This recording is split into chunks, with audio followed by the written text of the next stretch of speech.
Friends, good evening. कैसे आप सब? मैं माधुरी आप सभी का माधुरी ब्लॉग चैनल में स्वागत करती हूँ और उम्मीद करती हूँ कि आप सब बहुत अच्छे होंगे। तो दोस्तों, जिनका हाई स्कूल और इंटर का एग्ज़ाम है, उनके लिए एक न्यूज़ आई है कि उनका एग्ज़ाम 16 फरवरी से स्टार्ट होने वाला है। तो मुझे लगता है कि अब सभी स्टूडेंट्स को प्रिपरेशन पर मन लगाना चाहिए, क्योंकि अब आपके पास बिल्कुल भी टाइम नहीं है। तो जो भी रिवीजन करना है, आप फटाफट उसका रिवीजन कर लीजिए, क्योंकि अब एक एक दिन अगर आप सोच करके चलेंगे कि आज नहीं कल करेंगे, तो वो ऐसे हो नहीं पाएगा। अब आपके पास बिल्कुल भी समय नहीं है। तो हाई स्कूल और इंटर का एग्ज़ाम 16 फरवरी से शुरू हो रहा है, और हाई स्कूल का जो एग्ज़ाम है वो 3 मार्च को फिनिश होने वाला है, ख़त्म होने वाला है। वहीं इंटरमीडिएट का एग्ज़ाम 4 मार्च को ख़त्म हो जाएगा। तो आपको ज़्यादा इसमें समय नहीं दिया गया है, यानी कि लगातार आपके पेपर होने हैं, सिर्फ संडे को ही आपको छुट्टी मिलनी है। और मैं ये बताना चाहती हूँ कि जिन स्टूडेंट ने अभी तक कोई प्रिपरेशन नहीं किया है, वो तैयारी करना शुरू कर दें, क्योंकि अब आपके पास बहुत कम दिन बचे हुए हैं। तो उसमें आपको एग्ज़ाम भी देना है और तैयारी भी करनी है, तो दोनों काम भी करना है। और सबसे मेन जो पॉइंट है उसके बारे में मैं डिस्कस करती हूँ आपसे, कि आपको किसी भी एग्ज़ाम को लेकर के ज़्यादा प्रेशर में आने की ज़रूरत नहीं है कि आप टेंशन में आ जाएं या फिर बहुत ज़्यादा मेहनत करने लगे। ऐसा कुछ नहीं है। आप एक टाइम टेबल सेट कर लीजिए और उसके अकॉर्डिंग पढ़ाई कीजिए, तो कंप्लीटली आपकी जो पढ़ाई है वो पूरी हो जाएगी। ऐसा भी नहीं है कि आप पूरे चैप्टर को कवर कर लेंगे, ऐसा नहीं है, क्योंकि एक महीने में बहुत मुश्किल है कि आप पूरे चैप्टर को कवर लेंगे, क्योंकि अदर भी सब्जेक्ट आपके रहेंगे। तो आपको एक सब्जेक्ट में फोकस नहीं करना है, क्योंकि जब आपका एग्ज़ाम होगा तो वो आपके अदर सब्जेक्ट का भी होगा। तो आपको अदर सब्जेक्ट को भी रिवीजन में रखना है, थोड़ा थोड़ा करके पूरे सब्जेक्ट को आपको रिवीजन करना है। और मैं तो यही कहूँगी कि अगर जिन स्टूडेंट्स के पास नोटबुक नहीं है, या फिर जिन्होंने, बहुत से स्टूडेंट ऐसे होते हैं जो नोटबुक नहीं बना करके रखते हैं, तो वो क्वेश्चन बैंक, कोई सा भी क्वेश्चन बैंक लेकर के, मार्केट से आजकल बहुत से अवेलेबल हैं, जैसे विद्या क्वेश्चन बैंक हो गया, एक्सीलेंट हो गया। तो ऐसी बहुत सी सीरीज़ उपलब्ध हैं एग्ज़ाम की तैयारी करने के लिए, तो आप उससे तैयारी कर सकते हैं। और 100% बहुत से स्टूडेंट उसी से तैयारी करते हैं, तो उससे तैयारियाँ बहुत अच्छी होती हैं।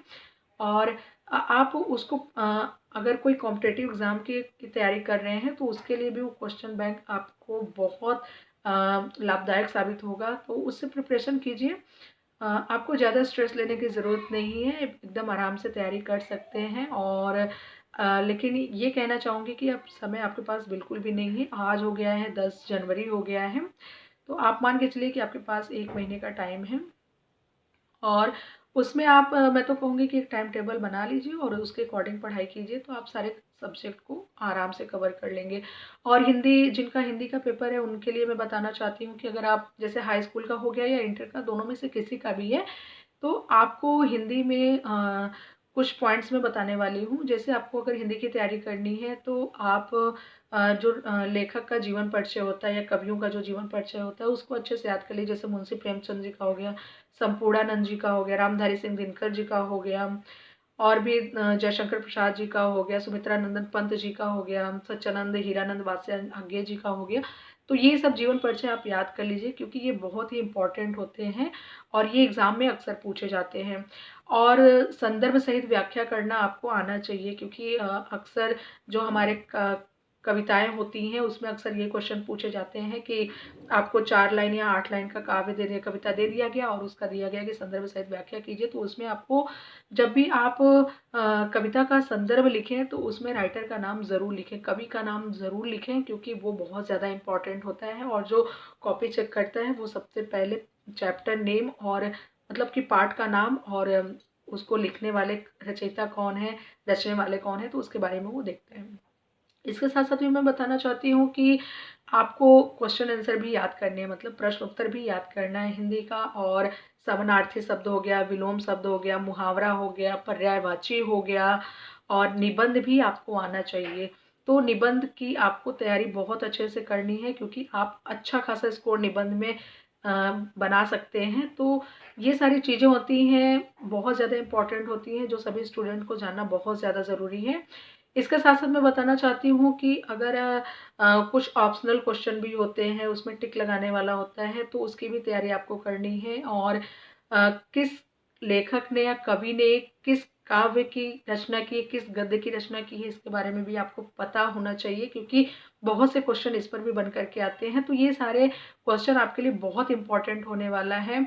अग्र पूजा खंड काव्य से भी कुछ क्वेश्चंस आते हैं और उसमें आपको बताना होता है कि अग्र पूजा के बारे में डिटेल लिखना होता है। तो ये सारी चीज़ें, बहुत सी चीज़ें ऐसे हिंदी में है जो आपको लर्न करनी है। और ज़्यादातर देखेंगे तो आप गद्य और काव्य में अंतर क्या होता है, इसके बारे में भी आपको बताना है। तो ये सारी चीज़ें आप अगर एक क्वेश्चन बैंक ले लेते हैं हिंदी का, तो उसमें आपकी प्रिपरेशन बहुत अच्छे तरीके से हो जाएगी। मैंने हिंदी का बताया है।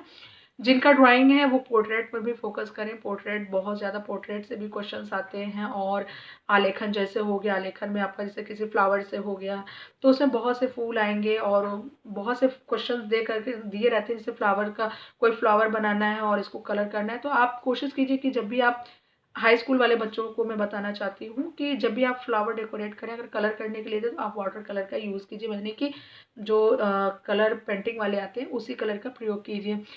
आपको स्केच कलर नहीं करना है, पेंसिल कलर नहीं करना है, क्रेयॉन्स कलर नहीं करना है, आपको वाटर कलर का यूज़ करना है। और एक शेडिंग वाला आएगा तो आपको बना करके उसको अच्छे से शेड करना है, तो 100% आपके मार्क्स बहुत अच्छे आएंगे।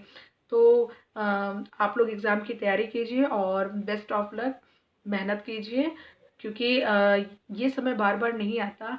लाइफ में एक इंसान एक बार ही हाई स्कूल और इंटर का एग्ज़ाम देता है। आजकल तो लोग कई बार देते हैं, लेकिन फिर भी आपका अगर फर्स्ट टाइम है तो आपको डरने की बिल्कुल भी ज़रूरत नहीं है। आप मन लगा करके एग्ज़ाम दीजिए। मैंने आपको हिंदी और ड्राइंग के बारे में बताया है, और भी सब्जेक्ट की मुझे जानकारी होगी तो मैं आपको ज़रूर बताऊंगी। हिंदी की जानकारी मुझे इसलिए है क्योंकि मैं भी हिंदी की ही स्टूडेंट हूँ और हिंदी का एग्ज़ाम मैंने दिया है, तो उसके बारे में मुझे थोड़ा सा नॉलेज बहुत अच्छे से है, इसलिए मैंने आपके साथ शेयर किया है। तो ये वीडियो कैसी लगी, और एग्ज़ाम की तैयारी करना बिल्कुल भी ना भूलें, और स्ट्रेस लेके आपको पढ़ाई बिल्कुल भी नहीं करनी है। फ्री माइंड होकर के पढ़िए, लेकिन जो भी पढ़िए मन लगा कर पढ़िए, अच्छे से पढ़िए, और अपनी सेहत का ख्याल रखिए क्योंकि ठंड भी काफ़ी है। तो फ्रेंड्स, मिलते हैं नेक्स्ट वीडियो में।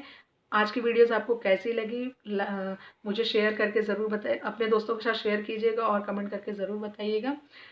थोड़ा सा मुझे भी डर लगता है, मैंने कभी वीडियोस अपलोड नहीं की है, तो इसके लिए सॉरी। अगर बीच बीच में जैसे थोड़ा सा बोलने में वर्ड्स इधर उधर हो जाते हैं तो इसके लिए सॉरी। और वीडियोस कैसी लगी कमेंट में ज़रूर बताइएगा। तो तैयारी करते रहिए और अपनी सेहत का ध्यान रखते रहिए। मिलते हैं नेक्स्ट वीडियो में नए टॉपिक के साथ, तब तक के लिए नमस्कार।